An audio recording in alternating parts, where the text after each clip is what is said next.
Mateo 7, 13 al 14.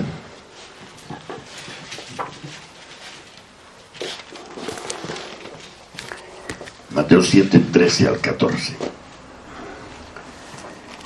Dice así el Señor: entrad por la puerta estrecha, porque ancha es la puerta y espacioso el camino que lleva a la perdición, y muchos son los que entran por ella. Porque estrecha es la puerta y angosto el camino que lleva a la vida, y pocos son los que la hallan. Amén. Oramos una vez más.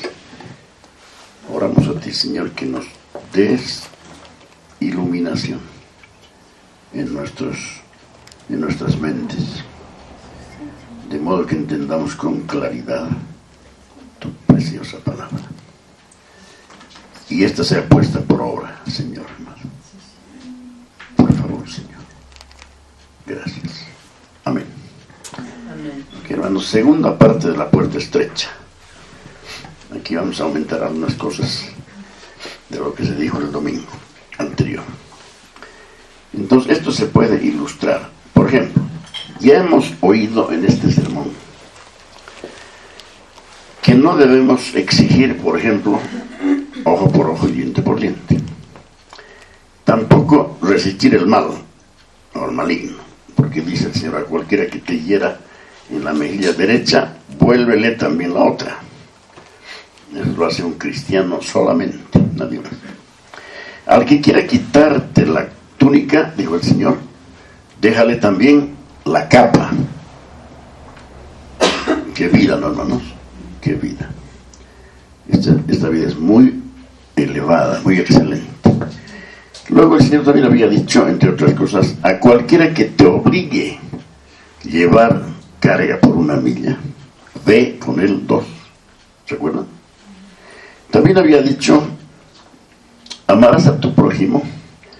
Bueno, según les habían enseñado, amarás a tu prójimo y aborrecerás a tu enemigo. Y luego, aclarando, el Señor dijo: pero yo os digo, amad a vuestros enemigos, bendecid a los que os maldicen, haced bien a los que os aborrecen, y orad por los que os ultrajan y os persiguen. Así es como avanza la vida entonces del cristiano, ¿no? Así va avanzando. Ahora, todos sabemos que estas cosas no se hacen instantáneamente, ni instintivamente, menos automáticamente. No funciona de esa forma, ¿no? Estas cosas se hacen por determinación a hacerlo en el Señor, delante de Él, para gloria suya. Lo que ha mandado está claro. Ahora el cómo es una determinación personal, y hacerlo delante de Él con, obviamente, el poder de su gracia, ¿no? Entonces, estas cosas naturalmente a los creyentes mismos, a los no creyentes obviamente, pero a los creyentes, hermano, no nos gustan, pues, ¿no? ¿A quién le gusta hacer esto?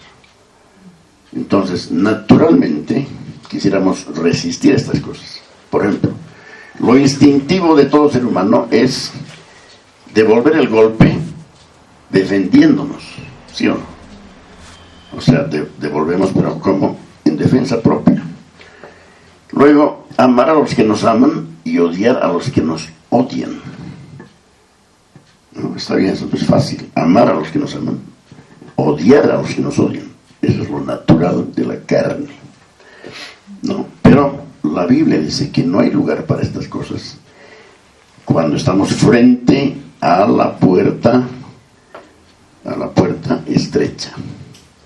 Esto hay que saber de comienzo y recordarlo siempre, que ese equipaje, hermanos, de lo natural, de lo terrenal, no entra con nosotros. Eso se queda afuera, y entonces atravesamos la puerta. El Señor nos advierte del peligro de ese evangelio, llamémosle así, fácil o facilón, que dice más o menos: ven a Cristo y todo va a resultar bien.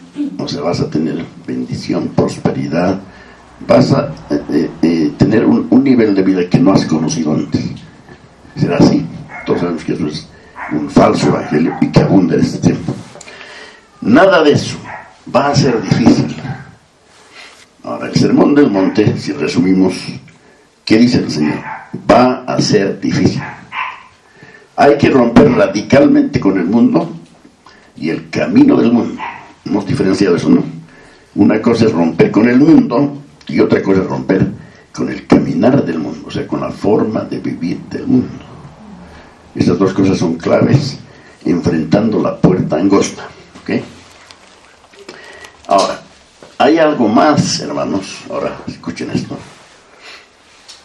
Hay algo aún más estrecho y angosto que la puerta misma, y es nuestro yo. También tenemos que dejar nuestro yo, ¿dónde? Afuera. El yo no entra. Uno puede decir, pero ¿cómo yo entro y él no? Claro, es que hay que saber qué es el yo del que ha hablado el Señor en el Sermón del Monte, y que tiene que estar bajo juicio y bajo el efecto de la cruz. Si no está, entonces hay una mala vida, ¿no? Y ahí encontramos la piedra de tropiezo mayor con nuestro gran yo. Ese yo que en vez de exaltarse, debería humillarse. Más importante que dejar el mundo y el camino del mundo, en un sentido, es dejar nuestro yo. Y esta es la forma típica de hablar del Nuevo Testamento. Jesús ha venido a enseñarnos, no yo, ¿qué dijo el Señor? No yo, sino tu voluntad. No he venido a hacer mi voluntad, he venido a hacer expresamente la voluntad de mi Padre. ¿Y nosotros qué? Tiene que ser igual. No mi voluntad, sino la voluntad de mi Padre. Ahora, ¿quién es ese yo? Es pues el hombre adámico, es la naturaleza caída. Y Cristo dice que hay que dejarlo al otro lado de la puerta, porque no va a entrar con nosotros, no va a entrar. Efesios 4:22, por favor. A la iglesia de Éfeso, Pablo le habló este tema. Y miren, este hombre discernía el estado de las iglesias gentiles, y escribía las instrucciones, ¿no? Por ejemplo, despojaos del hombre viejo que está viciado conforme a los deseos engañosos. ¿Se acuerdan de ese texto? Efesios 4:22. Despojaos del hombre viejo que está viciado conforme a los deseos engañosos. Esa es la idea. A lo cual nosotros tenemos que responder con un amén rotundo y clarísimo. Sí, Señor. Amén, Señor. Despojarse. Porque al viejo hombre, hablando del viejo hombre, recordemos dos cosas. El mismo apóstol Pablo, hablando del viejo hombre en Romanos capítulo 6, dice que el viejo hombre nuestro ha sido crucificado juntamente con Cristo. Esa es una verdad del viejo hombre. Ha sido crucificado juntamente con Cristo. Y la otra es esta: despojaos del hombre viejo que está viciado conforme a los deseos engañosos. ¿Está viciado conforme a qué? A los deseos engañosos. Entonces hay que hacer las dos cosas: creer que fuimos crucificados, y ahora despojarnos, ahí está, hermanos, despojarnos del viejo hombre. Si no hacemos eso, hermanos, estamos fuera de foco. No es una práctica normal, diaria de un cristiano. Ahora, por esta puerta, que se llama la puerta estrecha, ya lo vimos, no pueden pasar dos hombres juntos. ¿Recuerdan eso? ¿Por qué? ¿Por qué no pueden pasar dos hombres juntos? Porque es estrecha, apenas puede pasar uno. Con todo su esfuerzo, uno va a hacer todo, pero va a pasar la puerta. Dos no pueden pasar. Al otro lado está la otra puerta. ¿Cuál es? La puerta ancha. Ahí pasan en grupos multitudes, riéndose, burlándose de todo, haciendo la voluntad de su yo. ¿Y a dónde se dirigen? Al precipicio, a la condenación. Son, hermanos, dos puertas y dos caminos y dos destinos eternos. Eso dice que esta es la palabra de Dios, pues. Gracias a Dios que tenemos la palabra de Dios hablando aquí, ¿o no? Ahora, el Nuevo Testamento, hermanos, es muy humillante. Es muy humillante para el yo, para el orgullo. El Nuevo Testamento aplasta el orgullo. O sea, lo descalifica, lo aborrece. ¿Cómo puede un hombre ser orgulloso? Un cristiano. ¿Cómo puede estar andando en orgullo un cristiano? Cuando su Cristo, supuesto, se ha humillado hasta la muerte de cruz. ¿Cómo? Entonces Dios aborrece esas cosas. Al comienzo del sermón se nos dice, esto otro recuerdo, atiendan por favor. Al comienzo del sermón se nos dijo, bienaventurados los pobres en espíritu. En espíritu. Ahora, a nadie le gusta ser pobre en espíritu. Por naturaleza, nosotros hemos venido a este mundo siendo lo opuesto. Nacemos, ya nacemos del vientre de nuestra madre con una naturaleza orgullosa. Y el mundo nos da la bienvenida. ¿Para qué? Para estimular ese orgullo. Miren cómo la carne del ser humano, la naturaleza carnal y el mundo son socios. Y tienen su jefe los dos, Satanás. 3 enemigos terribles, ¿no? Entonces, por naturaleza somos lo opuesto. Nacemos con una naturaleza orgullosa. Hay que saber eso de entrada. Y si nos descuidamos, los cristianos, si nos descuidamos, podemos caer en orgullo en cualquier momento. No es difícil. Está ahí el potencial. Entonces, ¿cómo podemos bendecir a los que nos maldicen y orar por los que nos ultrajan? ¿Cómo seguir al Señor y ser hijos de nuestro Padre que está en los cielos? ¿Cómo hacemos esto? Ya está ordenado. Cuando está ordenado algo por el Señor, hermanos, no necesitamos entenderlo perfectamente para decir amén. Cuando nos manda algo, lo primero que decimos es amén. Es lo primero. Porque no voy a calcular a ver si es tan fuerte, no lo voy a decir, no. Lo que tú digas, yo digo amén. Después viene el cómo. Y para eso está por nuestro Señor, ¿no? Muy bien, entonces, es necesario dejar de ser autoconscientes. Un autoconsciente siempre está defendiéndose y cuidándose a sí mismo. Siempre está así. Hay que dejar eso. El Señor insiste en esto al llamarnos a entrar por la puerta estrecha. El yo no puede existir en esta atmósfera del reino de Dios. Ese yo no tiene cabida, no puede entrar, no puede. Debe ser crucificado. Claro, Cristo lo ha crucificado, Dios más bien lo ha crucificado junto con Cristo, y nosotros debemos crucificarlo cada día. O sea, la naturaleza de la carne. No juzguéis para que no seáis juzgados, dice la palabra. ¿Se acuerdan? Esto está más fresco, ¿no? Haced a los demás que lo que quisierais que los demás os hicieran a vosotros. Y así sucesivamente. El Señor nos lo dice desde el comienzo mismo. O sea, el peso que nos dejó el Señor sobre el corazón en estos 77 sermones, es con este creo 77, hermanos, es muy importante. Para aquilatar, para pensar, para orar al respecto, para revisar nuestros temas, etcétera. No, para que aquel día no nos sorprenda, hermanos. Para que no nos sorprenda. No hay que hacerse ilusiones. Si uno piensa adquirir fama por eso y ser alabado y reconocido en este mundo, no puede pasar por esa puerta. Es imposible. Ahí la fama no tiene nada que ver. Ahora, ¿hay cristianos famosos? ¿O no? Los hay, pues, no. Pero no es que ellos han buscado algo. Por ejemplo, el apóstol Pablo es famoso, ¿no? Sí, pero él ha sido, hermanos, crucificado con Cristo y han dado como ejemplo para nosotros llevando su cruz cada día. No. Pero si uno quisiera, ¿han notado cómo hay ministros, entre comillas, y ministerios también, entre comillas, que tratan de sobresalir sobre otros? Que se los conozca, que se los mire. Eso es basura. Eso no entra por la puerta estrecha. Entonces, no hay que hacerse ilusiones.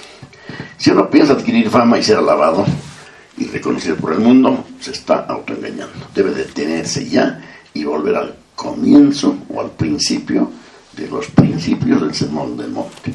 El yo no atraviesa la puerta. Veamos lo que dice Lucas 9:23.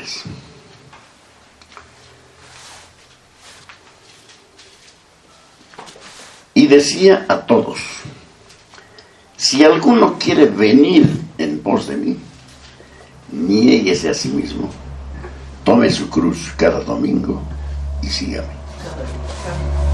Absurdo, no cada domingo, cada día y sígame. Entonces, y decía a todos: si alguno quiere venir en pos de mí, niéguese a sí mismo, tome su cruz cada día y sígame. Es tan clarito esto, hermanos, absolutamente claro, que el qué, si me permiten la cacofonía, es claro. ¿Qué? Eso. Dices amén a esto. No dices amén a esto, o si lo dices. Hay dos opciones, ¿no? ¿Sabes qué es mejor decir amén? Si tú lo dices, yo digo amén. Y Señor, ahora hazme entender cómo va a ser esto. Yo estoy ahí. Pero si lo estoy calculando, a ver si... Ahorita vamos a ver unos textos sobre el cálculo que hace el cristiano, que debe hacer el cristiano. Y es también muy importante en este respecto. En Lucas 14:27 dice algo similar o, digamos, complementario al 9:23. Lucas 14:27, y es como una conclusión. Y el que no lleva su cruz y viene en pos de mí, no puede ser mi discípulo. No puede. Ahora, una lección antigua, breve, ¿qué es llevar la cruz? Cada uno tome su cruz, no la de Cristo. La de Cristo es la de Cristo, la nuestra es la nuestra individualmente. Cada uno tome su cruz. La cruz de Cristo, primero, ¿qué era? Era el cumplimiento en Cristo de la voluntad de su Padre. Ese es el resumen de la cruz. ¿Cristo tomó su cruz? Sí, Señor. Abrazó la cruz, siendo lo más doloroso que le ha podido acontecer a nuestro Señor, incalculable para nuestra mente pequeña, pero Él, para satisfacer a su Padre, tomó la cruz, sufrió la cruz, menospreciando el oprobio, y se sentó a la diestra de Dios. Qué Señor el que tenemos, hermanos. Qué Señor. Ahora, ¿qué dice sobre la cruz? Y nosotros: y el que no lleva su cruz y viene en pos de mí, no puede ser mi discípulo. Entonces, ¿qué es nuestra cruz? Lo que Dios ha determinado para cada uno de nosotros. Para mí ha determinado algo, entonces yo tomo mi cruz y digo: Señor, hágase tu voluntad en mí. No menos que eso, no más que eso, exactamente eso. Hermano, esa actitud es necesaria. Si no tomamos esa actitud, esquivamos la cosa, nos estaríamos autoengañando miserablemente. La autonegación, la negación del yo, significa que negamos nuestros derechos a nosotros mismos. Dejamos nuestro yo fuera y entramos por la puerta diciendo: ya no vivo yo, sino que Cristo vive en mí. Esa es la idea. Ya no vivo yo, quiere decir que ya no es mis derechos, mis caprichos, deseos, opciones, opiniones, nada. Ya no yo, Cristo vive en mí. Bueno, hermanos, esto es entonces lo primero. Esta puerta estrecha es el comienzo mismo de la vida cristiana, por lo que tenemos que dejar fuera esas cosas que hemos nombrado y otras más, ¿no? Ahora escuchen el pequeño resumen. Pero también es estrecha y angosta de otra forma, porque es difícil. ¿En qué sentido es angosta o estrecha? La vida cristiana, como la puerta estrecha a la cual se nos manda atravesar, porque es difícil. El camino cristiano de la vida es difícil. Es demasiado maravillosa la vida cristiana para ser fácil. No podría ser fácil. Nuestro Cristo ha pasado lo más difícil siendo el Cristo de Dios, el eterno Hijo de Dios, que compartió con su Padre desde la eternidad y con el Espíritu Santo. ¿De acuerdo? Entonces para él ha sido difícil, pero no le ha cortado absolutamente nada. Tanto que cuando le dieron a beber vinagre para una manera de analgésico o algo, él no bebió de esa esponja, porque dijo: nada de alivio para lo que Dios el Padre ha determinado para mí, y lo hizo, hermanos. Esta es la vida, esto que estamos ahorita viendo, más elevada que ha sido presentada al género humano, la más alta. Ha habido un montón de presentaciones de estilos de vida por los filósofos, por ciertos maestros de escuelas de pensamiento, culturas, lo que sea. Esto es lo más alto. Lo otro queda totalmente a un lado, como algo despreciable, porque el Cristo que nos ha dado la vida en el vientre de nuestras madres sabe lo que es bueno para nosotros, y en este tiempo dice que nos toca algo difícil, que vamos a decir amén. Jesús dijo, ¿se acuerdan ustedes? Pocos son los que la hallan. Pocos son los que la hallan. ¿Está hablando de qué? ¿La puerta estrecha o la puerta ancha? Estrecha. Y la estrecha. Por ejemplo, miren esto de pocos, miren. Siempre hay médicos, siempre hay menos médicos especialistas que médicos generales, ¿sí o no? Los especialistas son los menos. Quiere decir que no todos hacen una especialidad, se quedan en, digamos, lo básico. Médicos, pero entonces médicos hay muchos, pero especialistas hay pocos. Esto es un ejemplo para ilustrar lo de pocos son los que la hayan. Menos trabajadores expertos que trabajadores ordinarios, ¿no? Los trabajadores ordinarios humildes, pero algunos son expertos en lo que hacen. Qué lindas, expertos. En cualquier ámbito siempre encontraremos que los verdaderos expertos son pocos. ¿De acuerdo? En cualquier ámbito los expertos siempre son pocos, nunca son la mayoría, en cualquier campo. Todo el mundo puede seguir lo ordinario, pero cuando uno desea hacer algo poco frecuente y alcanzar ciertas alturas, encuentra que no hay muchos tratando de hacer lo mismo. Y los otros, los de la multitud, no lo aplauden, lo critican. Pero el cristiano en este sentido es solo. Aún aparte del cuerpo de Cristo, los hermanos, hay algo que nos caracteriza como solos, nos caracteriza como únicos, solos delante de Dios. No estoy negando, digamos, el hecho del cuerpo de Cristo, adorando a Dios. Pero para el asunto, hermanos, de la eternidad y nuestro encarar al Señor cuando venga en su segunda venida, somos Él y yo, nadie más. Yo soy solo delante de Él. ¿Qué les parece? En la vida cristiana pasa esto. Es una vida maravillosa y elevada. Maravillosa y elevada. Qué lindos términos. Pero pocos la encuentran y entran por ella. ¿Por qué? Porque es difícil. Es difícil.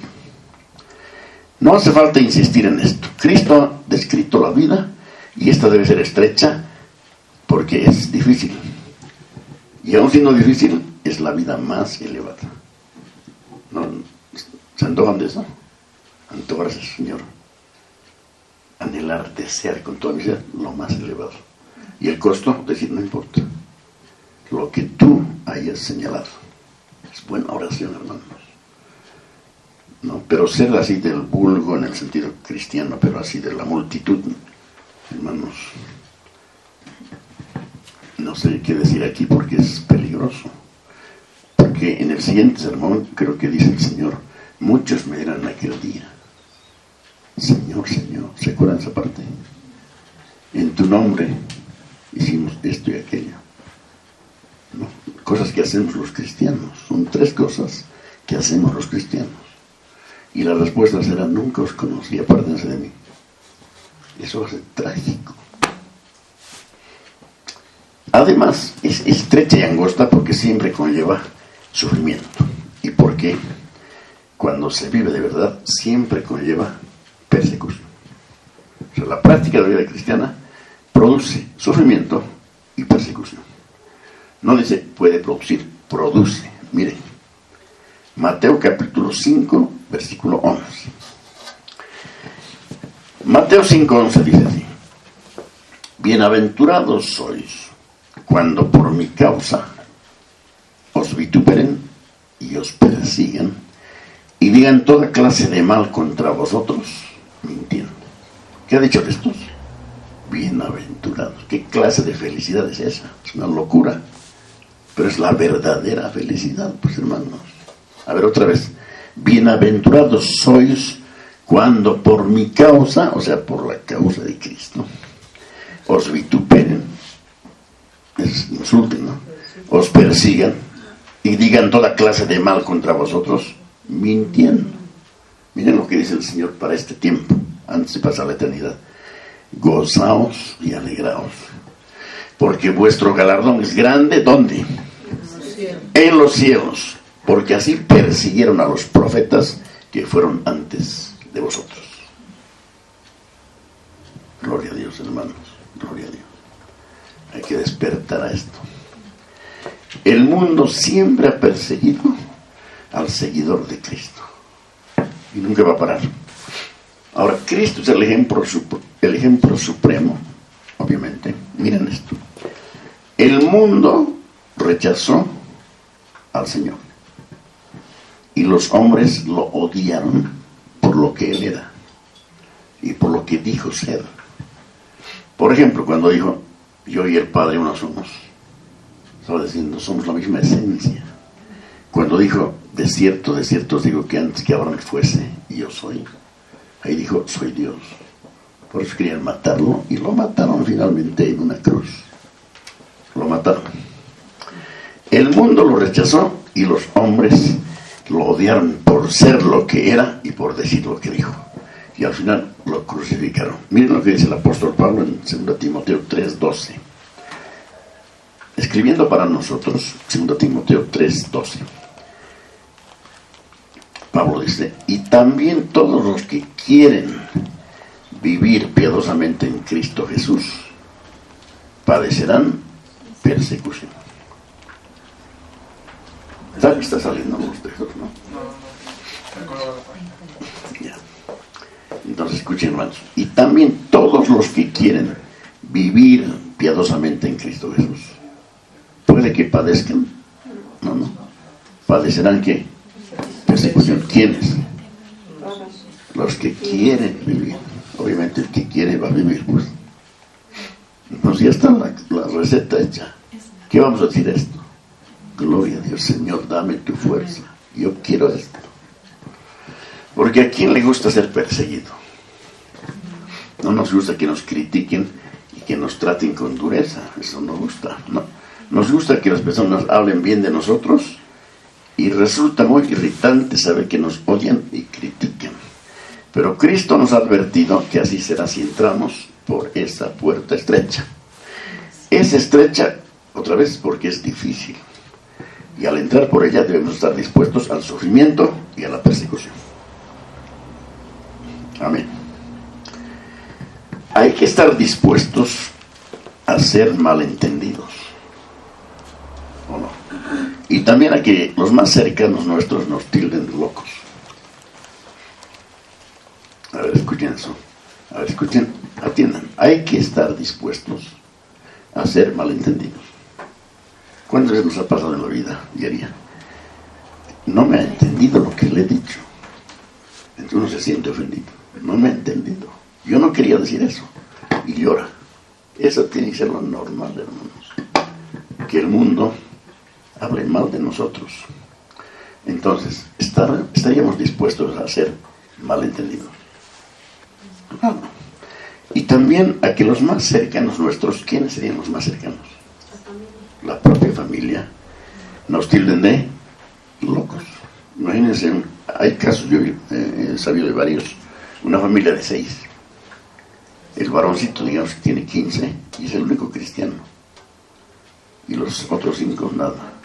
Y dice, este fanático, este loco. Grave, ¿no? ¿Estaría dispuesto ese joven de 18 a pasar por la puerta estrecha? Si pasa, que le digan loco no le va a afectar mucho, porque ya está escrito. Miren, Marcos 3, 20 y 21. Marcos 3, 20 y 21. Y se agolpó de nuevo la gente, de modo que ellos, o sea, Jesús y sus discípulos, ni aún podían comer pan. Y es para saber, háganse el cuadro. Tanta gente estaba agolpada para recibir algo de Cristo, que hermanos, no tenían ni tiempo de comer un pan. Es serio, ¿no? Pues estaban trabajando Cristo y los suyos, atendiendo a las multitudes. Pero ¿qué les pasaba a ellos? Ellos habían pasado la puerta estrecha. No había para comer, no había queja. Si no hay que comer, pues sigamos. Pero uno que no ha pasado por la puerta dice, ¿qué es esto? A mí no me han dicho que la vida es así. Claro que te han predicado un falso evangelio. El evangelio es la prosperidad. Esa basura. Ahora sigamos. Y se agolpó de nuevo la gente, de modo que ellos, Jesús y sus discípulos, ni aún podían comer pan. Cuando lo oyeron los suyos, ¿quiénes son los suyos? La madre, el padre putativo y los hermanos. ¿Qué hicieron? Vinieron para prenderle, porque decían, está fuera de sí. ¿Qué es está fuera de sí? Está loco, está atravesando, está trastornando. Estaríamos dispuestos que nuestros parientes nos llamen así. Habría que estar. Cuando Jesús habló de que iba a poner su vida por los suyos, o sea, sus ovejas, sí, él dijo, yo he venido a poner mi vida por mis ovejas. Y ahora, miren lo que dijeron, Juan 10:20. Juan 10:20, ya está saliendo. Sí. Letras más pequeñas que no. Sí, el otro Hay que revisar el otro. Juan 10:20, miren hermanos. Muchos de ellos decían, demonio tiene y está fuera de sí. ¿Por qué le oís? Imagínense eso. Demonio tiene. Al santo decía, es nombre del santo. Claro, ahí lo dijeron en tercera persona, demonio tiene. Los fariseos le dijeron, demonio tienes. Eso es gravísimo. Ahora, Cristo, ¿qué nos dijo a nosotros? Marcos 10, 34 al 38. Marcos 10, 34 al 38. No penséis que he venido para traer paz a la tierra. No he venido para traer paz, sino espada. Está clarito. ¿Por qué he venido para qué? Para poner en disensión al hombre contra su padre, a la hija contra su madre y a la nuera contra su suegra. Y los enemigos del hombre serán los de su casa. El que ama a padre o madre más que a mí, no es digno de mí. El que ama a hijo o hija más que a mí, no es digno de mí. Y el que no toma su cruz y sigue en pos de mí, no es digno de mí. ¿Por qué no es digno? Pues no ha atravesado la puerta estrecha. Pero sigue ponderándose y considerándose así. ¿Por qué todo esto? ¿Por qué todo esto le acontece y le acontecerá al cristiano? Porque se ha efectuado una separación al atravesar una puerta llamada la puerta estrecha, que no nos admite, por ejemplo, atravesarla por familias. No, imagínense con la familia, no, sino uno por uno. Eso es muy difícil, muy duro. Pero el Señor Jesucristo es sincero con nosotros. El Señor nos conceda ver con qué sinceridad nos muestra su evangelio, que nos dice al comienzo mismo que quizá tengamos que separarnos del esposo o de la esposa para seguir a Cristo. No se nos pide que nos separemos de hecho, sino espiritualmente. Aunque puede darse en lo primero, separarnos físicamente. ¿De acuerdo? Esta vida es estrecha y angosta al comienzo. Al comienzo, hermanos. La vida es estrecha y es difícil al comienzo. Y después, igual, estrecha y difícil. ¿Sí o no?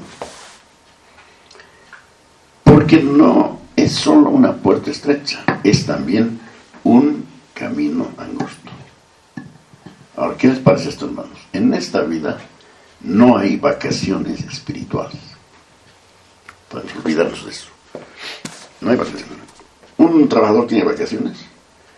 Tiene vacaciones, eso está bien. Pero ¿qué va a hacer en las vacaciones? Lo que Dios le mande, tomar su cruz. Pero no se para esto. Esta vida no tiene un stop aquí, un tiempo, no hay eso. Es toda la vida. Es una batalla de la fe hasta el final. Es camino angosto y a ambos lados hay enemigos. Esta es la senda estrecha, caminar con cuidado, y a ambos flancos hay enemigos, hermanos, que están ahí para oprimirnos. Cosas y personas, ¿no? ¿Por qué no atienden, hermanitos? Dejen de distraerse con nada, por favor. Olviden esa mosca. Atiendan, porque esto es muy importante. Están a lo largo de la ruta tanto las cosas que nos oprimen como las personas que nos atacan, ¿sí o no? A Cristo lo persiguieron y atacaron aún estando en la cruz. ¿Se puede imaginar eso? ¿Por qué no lo han crucificado y se han ido? Porque Él tenía que ser perseguido y sufrir hasta la muerte. Se han quedado ahí los crucificadores para hacerle daño hasta el final. Ese es el camino de Cristo. Veamos, Lucas 15, 29 al 30. Lucas 15, 29 al 30.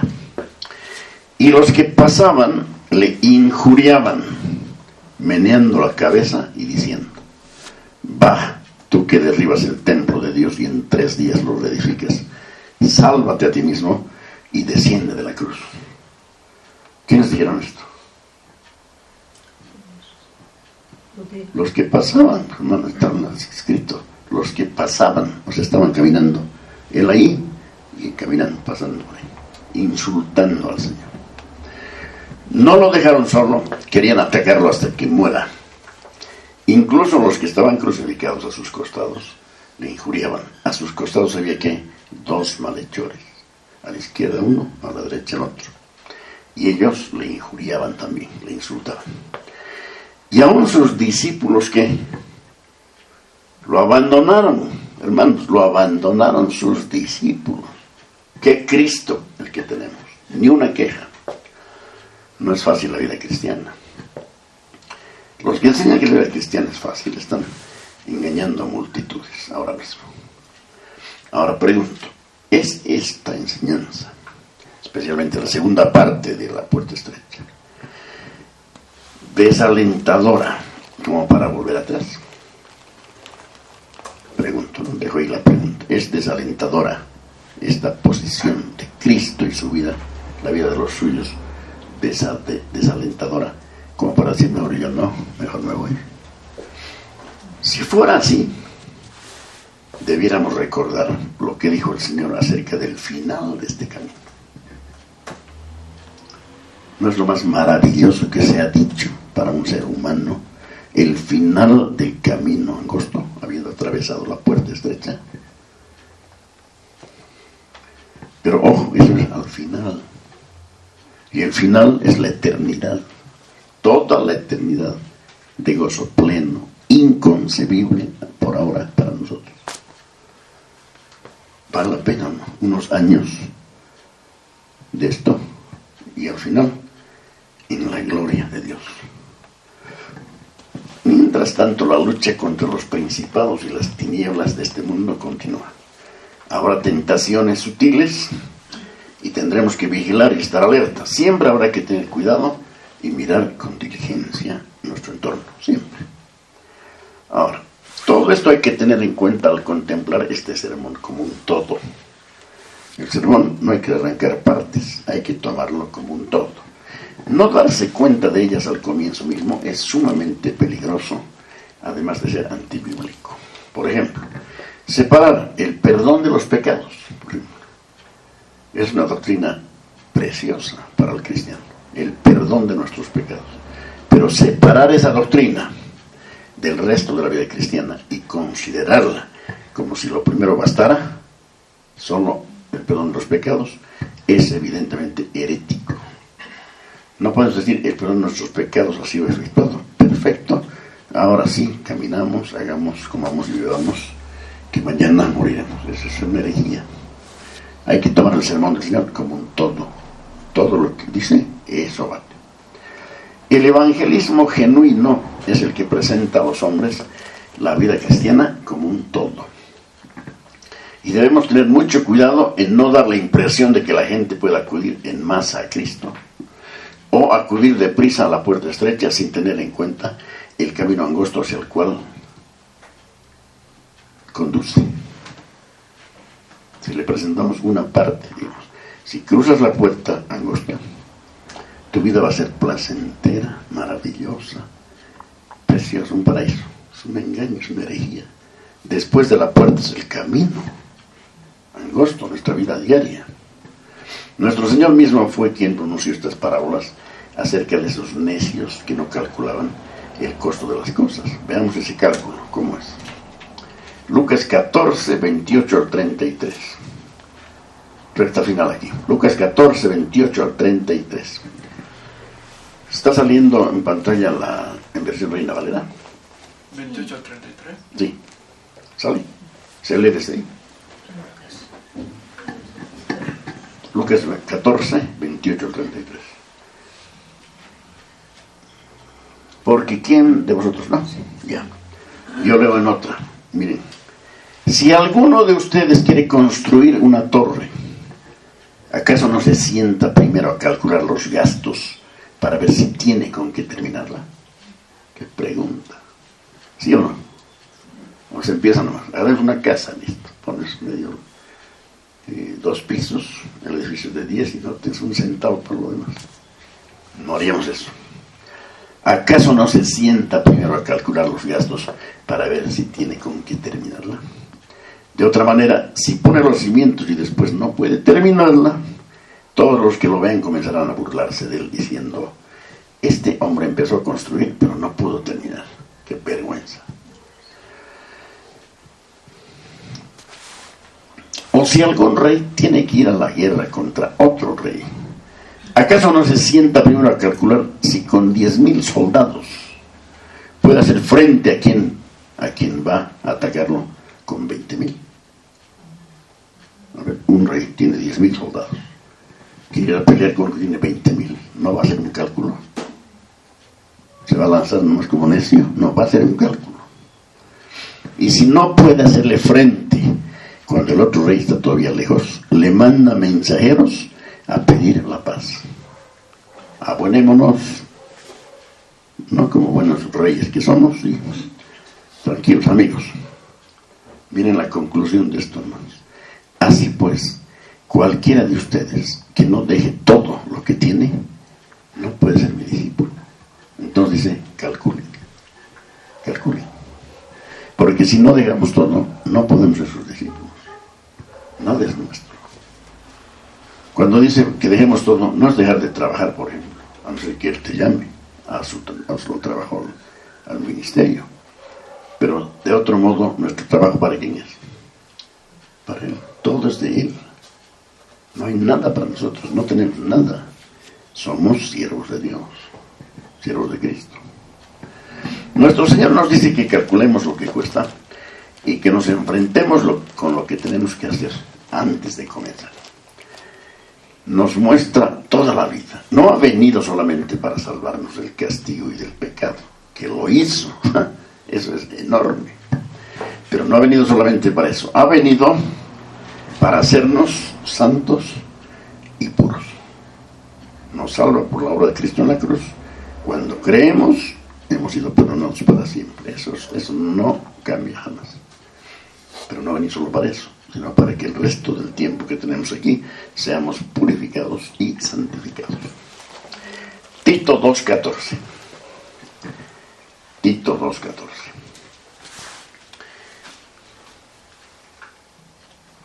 Quien se dio a sí mismo. ¿Quién es ese? Quien se dio a sí mismo por nosotros, ¿para qué? Para redimirnos de toda iniquidad y purificar para sí, o sea, para él, un pueblo propio, celoso de buenas obras. O sea, las buenas obras son la evidencia diaria de que somos cristianos. Aquí nos preguntamos todos, ¿qué obra estás haciendo para el Señor? ¿Cuál es tu obra específica? Para servir a Cristo. No. ¿Cuál es ahí? Tengo una obra. Si no tienes una obra, hermano, si no haces nada, solamente te congregas y no haces nada. ¿Qué es la cosa? ¿Cuál es la idea ahí? Un pueblo propio celoso de buenas obras. Vino a este mundo el Señor para preparar el camino de santidad, y su deseo y propósito respecto a nosotros es que andemos en ese camino siguiendo las pisadas suyas.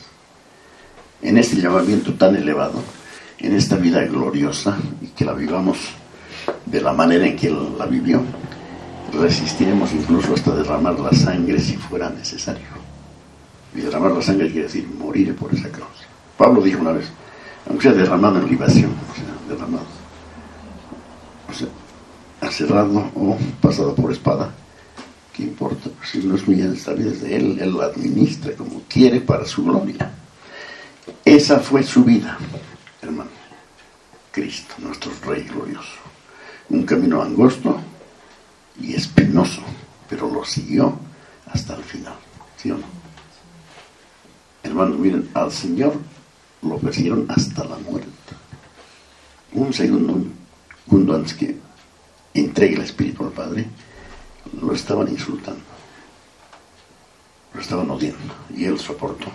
Y antes de morir, oró por sus enemigos. Perdónalos, Padre, porque no saben lo que hacen. ¿Qué Señor el que tenemos? Esta fue la vida de nuestro Señor, hermanos, y la vivió hasta el final. Y el privilegio de todos nosotros es el de salir del mundo y entrar en esa vida siguiéndolo a Él hasta el fin. Entonces calculemos, hermanos, somos muy cómodos nosotros en general.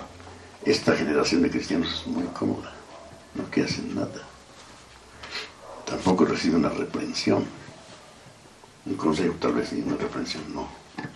¿Quién es para hablarme así? ¿Quiénes son para hablarnos así? Hermanos, nosotros no somos nadie. O sea, es un privilegio ser cristiano y estar bajo su autoridad. Y Dios va a hacer con nosotros lo que Él quiera. Él es el Señor. Pero miren, ya ha muerto con nosotros el Cristo. Por todos los creyentes ya ha muerto. No es demasiado eso. Es demasiado, es mucho. Ahora nos inclinamos y decimos, Señor, envíame aquí, envíame donde tú quieras. Amén. Así sea, hermanos queridos. Es mi oración a Dios. Que sea la tuya también, por todos. Lo otro no sé, es un autoengaño, una tragedia al final. Amén. Que la gracia del Señor Jesús sea con todos ustedes. Amén.